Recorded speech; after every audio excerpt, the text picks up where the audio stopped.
Thân chào cả nhà, không nên xem chùa đâu đó. Nhớ đăng ký, like, comment để ủng hộ tin nha. Khi đang tắm, điện thoại đột nhiên hiện lên một tin nhắn. Thành phố của tôi xảy ra vụ án nghiêm trọng. Kẻ giết người đang chạy trông. Xin các công dân đóng cửa sổ và đừng ra ngoài. Đột nhiên có tiếng gõ cửa phòng khách. Nghiệp vụ đến kiểm tra. Tôi cầm điện thoại tay run lên. Khu phố của chúng tôi không có nghiệp vụ. Tôi vội vàng mặc quần áo, đang chuẩn bị mở cửa. Trong đầu bỗng nhiên lóe lên tin tức vừa nhìn thấy. Để thận trọng. Tôi nhìn qua mắt mèo, bí mật quan sát tình hình trong hành lang. Người bên ngoài mặc đồng phục an ninh khu phố, đội mũ và khẩu trang, đang vùi đầu viết cái gì trên sổ tay. Tôi sắp mở cửa. Mắt mèo đột nhiên tối đen. Có phải đèn trong hành lang đã tắt? Nhưng nếu đèn tắt, vậy cũng có thể nhìn thấy lối ra an toàn. Đèn xanh chỉ thị mới đúng. Lúc này, một tiếng thở yếu ớt vang lên qua cánh cửa. Trái tim tôi lập tức đề cập đến cổ họng. Đột nhiên nhận ra không phải đèn trong hành lang tắt, mà là người ngoài cửa đen toàn bộ khuôn mặt, đặt trên mắt mèo trước cửa nhà tôi. Tôi bị dọa sợ, ngay cả mắt cũng không dám chớp, nhanh chóng che miệng lại để bản thân không hét lên. Tôi chợt nghĩ, chủ sở hữu tiểu khu của chúng tôi luôn gây rắc rối. Nghiệp vụ đã đình công lâu rồi, sao hôm nay đột nhiên muốn đến nhà kiểm tra cửa sổ? Người kia thấy trong nhà tôi không có động tĩnh gì, rồi quay người đi gõ cửa phòng đối diện.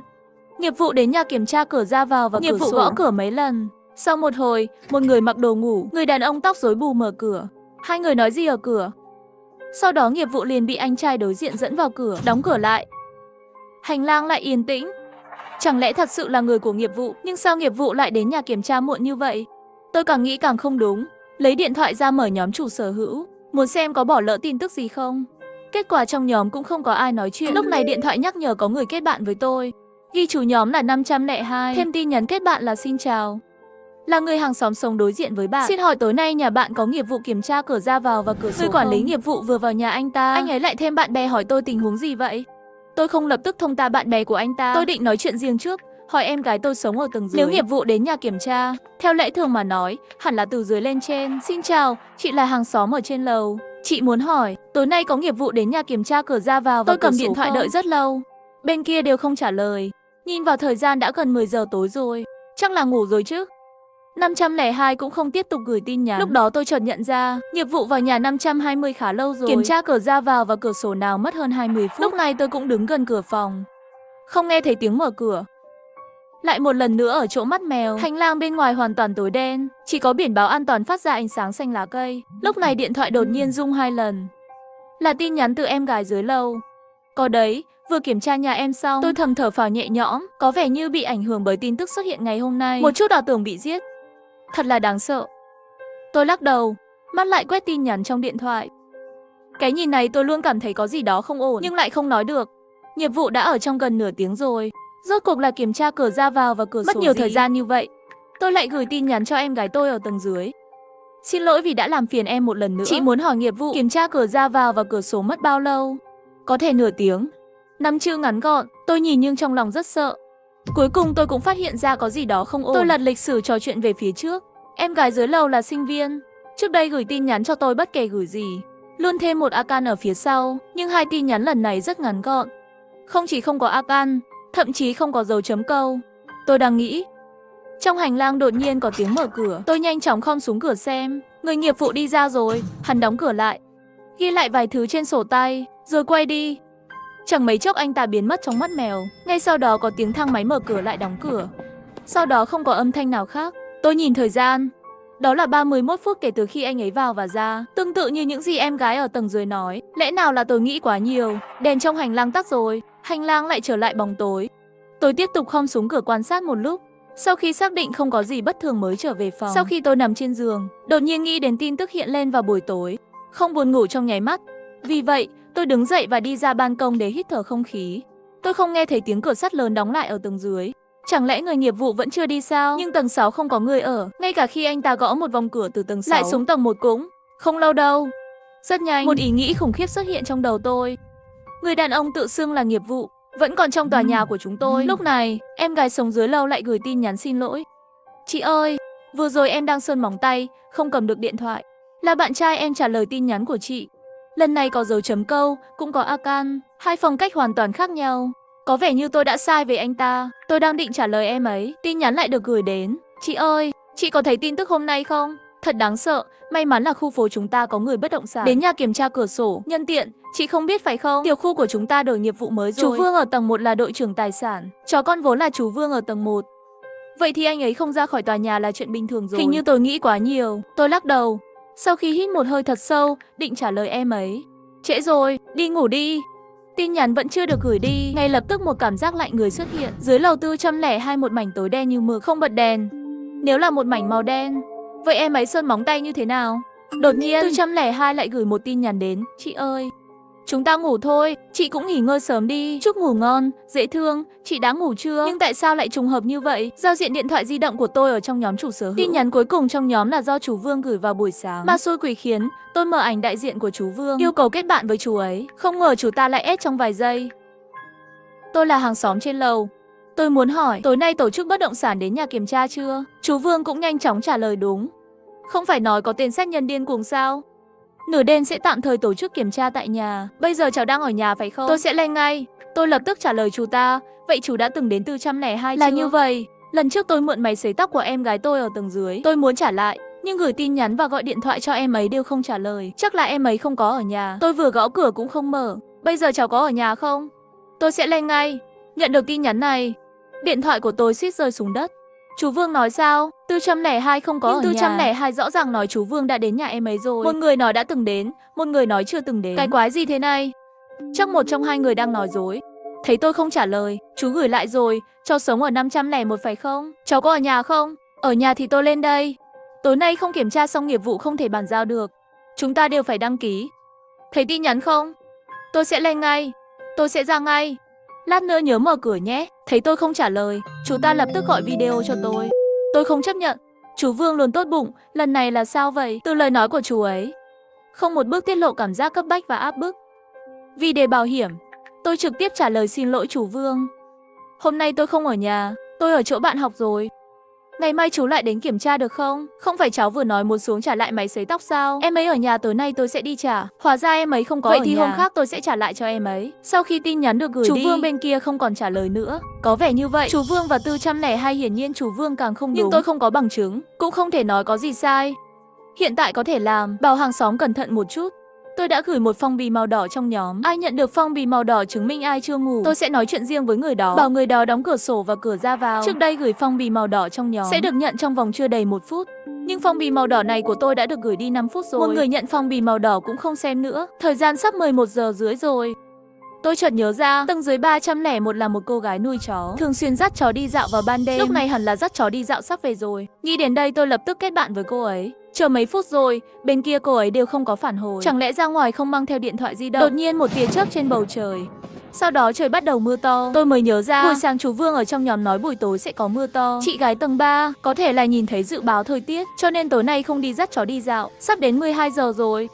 Rất có thể là đã ngủ rồi. Tôi thở phào nhẹ nhõm, nhìn cơn mưa bất ngờ. Định về phòng ngủ trước. Nhưng vừa nằm trên giường chưa đầy 5 phút. WeChat lại rung rồi. Lần này là 502 gửi hay là thêm tin nhắn kết bạn? Xin chào, tôi chỉ muốn hỏi, cô nghĩ tối nay có gì đó không ổn sao? Nhìn thấy anh ấy gửi câu này, tôi lập tức ngồi dậy. Lần này cơn buồn ngủ của tôi hoàn toàn biến mất. Anh ta cũng phát hiện dị thường. Tôi nhanh chóng thông qua yêu cầu kết bạn của anh ấy. Sau đó hỏi anh ta tại sao lại nói như vậy. Tối nay cô có nghe tiếng chó sủa ở tầng 3 không? Phải, tôi mới nhớ ra, chị gái tầng 3 nuôi chỉ có 2, thường sủa vào nửa đêm. Nhưng tối nay của thật không nghe thấy nó sủa. Tôi tiếp tục trả lời, có thể là nó ngủ rồi không? Tiếng sấm lớn vừa rồi, tai chó rất nhạy cảm. Sấm sét đã đánh thức nó từ lâu rồi. Đúng vậy, vừa nãy có mấy tiếng sấm. Cửa sổ của tôi bị đóng chặt. Nhưng ngay cả như vậy, cũng không nghe thấy tiếng chó sủa ở tầng 3. Vậy ý anh là gì? Bên kia anh ta cho thấy tin nhắn đang được nhập. Hồi lâu anh ta gửi đến một câu, có thể là những gì cô nghĩ. Nghe anh ta nói vậy, tóc tôi dựng đứng kỳ tô là vậy. Chẳng lẽ con chó trên tầng 3? Chẳng lẽ tòa nhà này của chúng ta thật sự bị người ta đột nhập rồi không? Sao? Chúng ta gọi cảnh sát đi. Gõ xong câu này, lại một tiếng sấm lớn nữa. Sau tiếng sấm, ngoài cửa sổ mơ hồ truyền đến 2 tiếng chó sủa. Tôi nhanh chóng mở cửa sổ ra.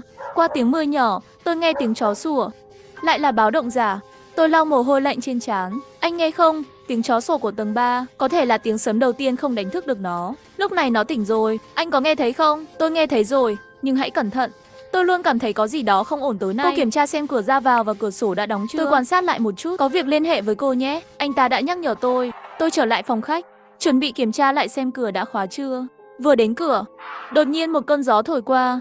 Gió lạnh tràn vào từ hai bên khe cửa, thổi đến mắt cá chân tôi một trận lạnh lẽo. Chờ đã, tại sao gió lại thổi vào từ hai bên cửa? Tôi đưa chân qua hai bên cửa, lại từ từ di chuyển đến giữa. Quả thật, gió thật sự đến từ hai bên. Đột nhiên, một ý nghĩ khủng khiếp xuất hiện trong đầu tôi. Có người ở cửa, mà lúc này trong bóng tối khe cửa giữa, có một người đang nằm chết dưới cửa nhà tôi.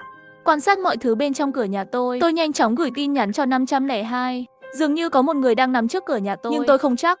Tôi không thể nhìn thấy vị trí của nhà anh. Anh có thể xem giúp tôi không? 502 đối diện với tôi. Bên kia anh ta có thể nhìn thấy đầy đủ tình hình trước cửa nhà tôi. Nhưng đêm nay không có trăng. Hành lang tối đen.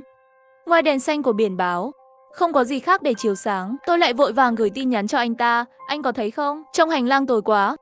Cẩn thận, đừng mở cửa. Cũng đừng để hắn phát hiện. Sau một thời gian dài, anh ta mới trả lời tin nhắn của tôi. Thực sự có một người đang nằm dưới cửa nhà cô. Hắn có một con dao trong tay. Sau khi nhìn thấy tin nhắn, tôi nhìn từ mắt mèo về phía đối diện 502. Ngoại trừ bóng tối và một chút ánh sáng xanh, không thấy gì cả. Trong hành lang tối quá, làm sao anh ta có thể nhìn thấy chi tiết như vậy? Còn có thể nhìn thấy người cầm dao. Tôi vội vàng hỏi anh ta, anh có chắc không? Làm sao anh thấy có dao? Bên kia dừng lại một chút. Trả lời cửa nhà tôi có giám sát. Sau khi nhìn thấy tin nhắn này tôi đã sửng sốt. Hắn đang nói dối. Đường dây giám sát trước cửa nhà anh ta rõ ràng đã bị cắt. Là tôi tự tay cắt. Nhưng tôi không có lựa chọn tiếp tục hỏi. Bây giờ anh ta là một con châu chấu trên cùng một con thuyền với tôi. So với 502 ở đối diện, người trước cửa càng uy hiếp tôi hơn. Lại tiếp tục hỏi anh ta, anh có thấy rõ là ai không? Có phải là chú Vương không? Tôi vừa liên lạc với chú Vương rồi. Chú ta nói sẽ đến nhà tôi để kiểm tra. Trời quá tối để nhìn rõ. Tôi sẽ gọi cảnh sát ngay. Tôi trốn vào phòng đường ra ngoài, khóa cửa phòng lại. Hắn biết cô ở nhà, bởi vì có ánh sáng ở khe cửa và mắt mèo. Quả nhiên, tôi vừa lùi lại một bước, cửa đột nhiên vang lên tiếng đập cửa. Người bên ngoài rõ ràng đã biết tôi đã phát hiện ra anh ta. Cửa bị đập mạnh.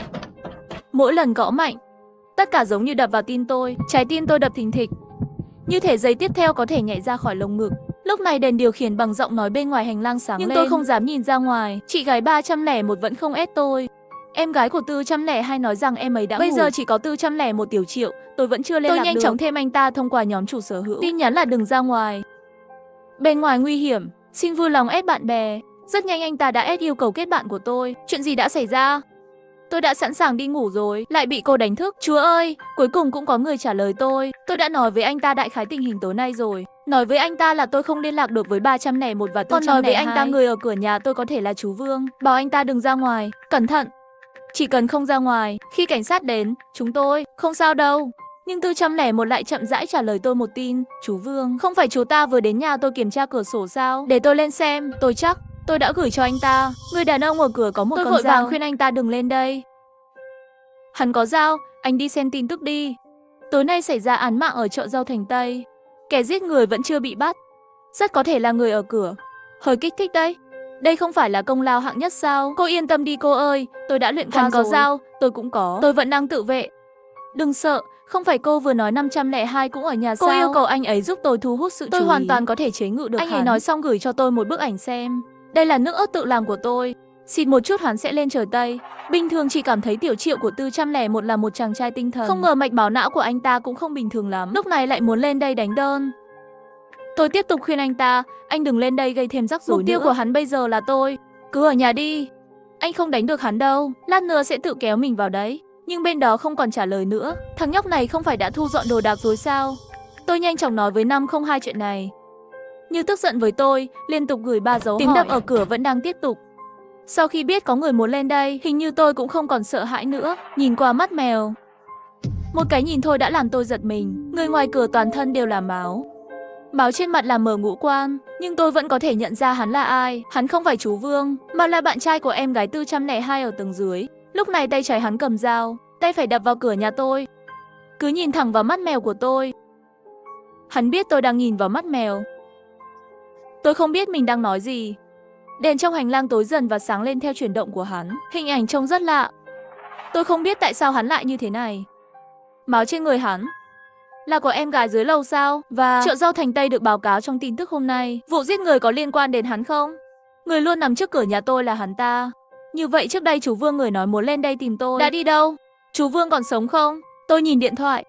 401 bên kia rất lâu không trả lời. Chắc anh ta không ngốc đến mức đi thang máy đâu. Vừa nghĩ xong câu hỏi này, thang máy dừng ở tầng 5. Rồi cửa thang máy từ từ mở ra. Ánh sáng trong thang máy chiếu xuống hành lang. Tiểu Bân ở cửa bị thang máy thu hút sự chú ý, từ từ đi về phía thang máy. Trong khoảnh khắc này, Tiểu Bân sau lưng đột nhiên xuất hiện một bóng người. Một cú đá mạnh vào Tiểu Bân đầy máu. Tiểu Bân không kịp phản ứng, bị đá xuống đất. Ngay cả dao trên tay cũng rơi xuống đất. Có vẻ như 401 đã trở nên thông minh. Hắn chỉ nhấn thang máy, nhưng lại không vào thang máy. Hắn chỉ là thông qua thang máy thu hút sự chú ý của Tiểu Bân. Nhưng bản thân anh ta lại đang ở trong lối thoát hiểm chờ cơ hội. Tiểu Bân rõ ràng đã bị đá. Chờ hắn tỉnh lại, 401 đã cầm dao tiến lên, từng bước một đẩy hắn vào góc chết.